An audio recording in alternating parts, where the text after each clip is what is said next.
Hey, welcome back to my channel, guys.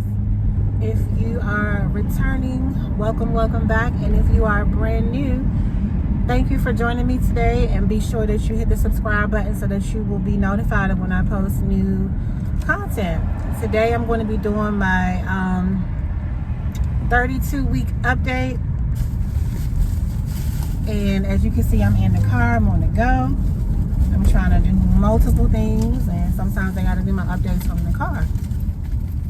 So nonetheless, let me throw some lip gloss on because my lips look real pregnantly dehydrated.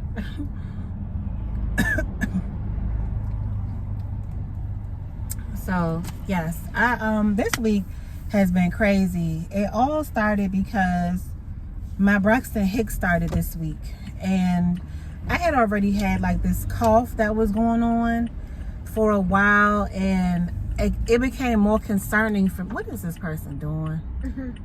I mean, I'm pretty much right here and he's still gonna keep going. Anyhow, it became more concerning for me because my Braxton Hicks started, and it started to be accompanied by some chest pain. So I was thinking that, okay, let me go get a corona test because I had this cough for a minute, but I didn't feel like I had corona, you know. But just to rule it out, I went to go have the test done. The test, so I went to like a urgent clinic place, and the test came back negative. So I was, you know, beyond happy about that. But the physician assistant there was telling me that my right lung sound extremely quiet, and she thought that I might have pneumonia. She didn't want to do a chest x-ray because I am pregnant, and she just decided that after examining me externally, she felt like it definitely was pneumonia because of the cough and the quietness behind my lungs. So I was instructed to take some medication, which I didn't do because I was also instructed to call my OBGYN and make sure that it was safe, as well as, you know, let them know what was going on. So when I called in, my doctor was gone, but he had another OB on call, and she instructed me to go to the emergency room because she wanted me to get a chest x-ray. Based off of the blood work that I had done at the what is it, walk-in clinic, she said that those numbers could easily be affected just simply from pregnancy. So even though my test results, the blood work and the lungs were quiet, was kind of leaning towards the pneumonia side, she still wanted to get it confirmed through a chest x-ray. So I get to the ER, they do their exams there, and I'm being told that my D-dimer tests were extremely elevated, that it was apparent that I had blood clots in my chest. The cough was just worse. They did their own corona test, which was also negative, and just a bunch of other tests was going on, and it became quite alarming because I was there by myself. I had nobody there to support me, and just kind of thinking like that, what if something's really happening? What if I have to have my baby at 32 weeks? My kids are at home, you know, my daughter's 18, so she's watching the two younger ones, but it just became a lot of concerns started to arise in my head. I was thinking about the baby having to be in an incubator and not being able to breathe, and just a bunch of stuff that I definitely don't want to put myself or my kid through. So it was stressful. It was stressful being there, but I went and got a CAT scan because the D-dimer test was so high, they skipped the x-ray. They just was like, you need to get a CAT scan. Your results are really high, and we need to look like, get a more clearer picture that only a CAT scan can, you know, determine. So I did that, and thankfully, all tests came back good. Everything looked well, but the cough was just still there. So they told me to get, even now I'm still coughing. Sometimes it's like normal, like kind of like that, and then sometimes it's just like a hacking, annoying, all day long cough. But nonetheless, so they told me to get a steam inhaler, and it was like, it looks more like a respiratory infection, whatever. So I had an appointment coming up with my OBGYN shortly after that anyway, and I took my discharge papers to him and let him see what was going on.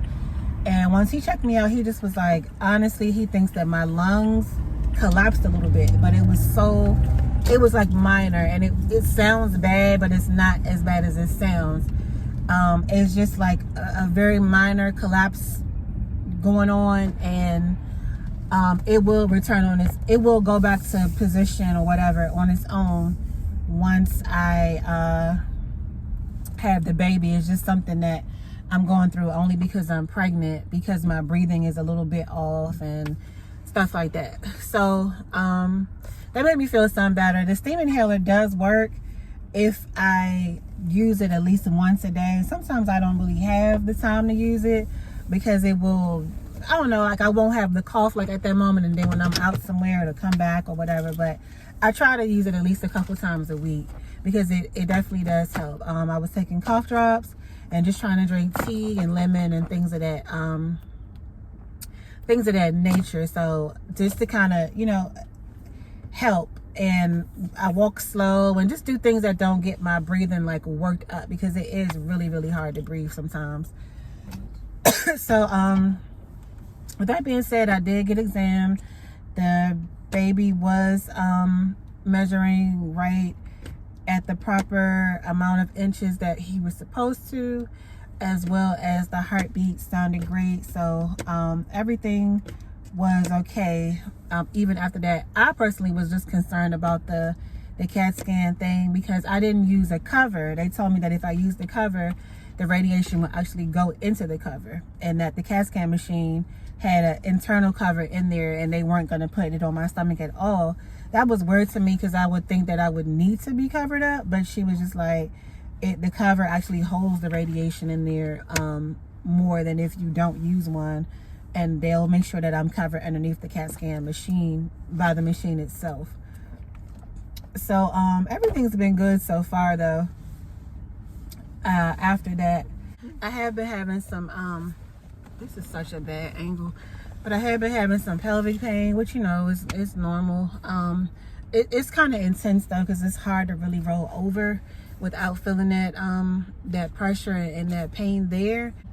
The energy brand, aromatherapy energy brand from Bath and Body Works, was still helping, but it did start to break my chest out a little bit. I believe that's what it was.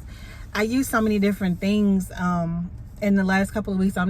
I can't even 100% for sure say, but I really do think that it was the orange and ginger that is inside of that particular product. So I stopped using that. So my little bit of boost of energy did start to decline again, but hey, it is what it is.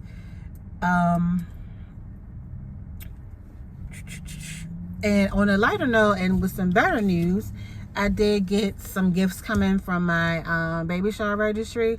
So that is really, really great. And with that being said, I think I'm going to go ahead and wrap the update up here. If you're not subscribed, please make sure that you hit the subscribe button, and that you turn on the bell, the notification bell right beside the subscribe button. And stay tuned, because there will be further updates to come. Have a great day, guys. Bye.